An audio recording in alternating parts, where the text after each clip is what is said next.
Hello friends, in this video we will create a dictionary in Python and then print the elements of that dictionary.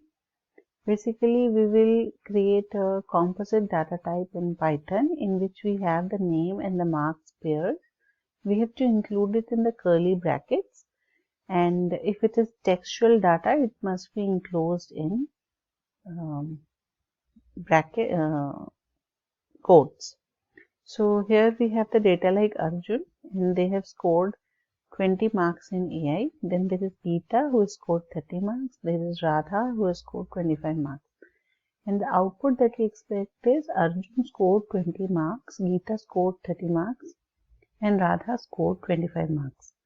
Now, in order to create this simple dictionary, we will use the word dictionary1, and then we will create in the curly brackets, we will write the data that we want to create.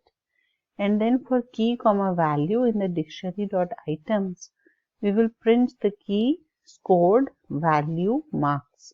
And we will get an output like this. Arjun scored 20 marks, Geeta scored 30 marks, and Radha scored 25 marks. Thank you for watching the video.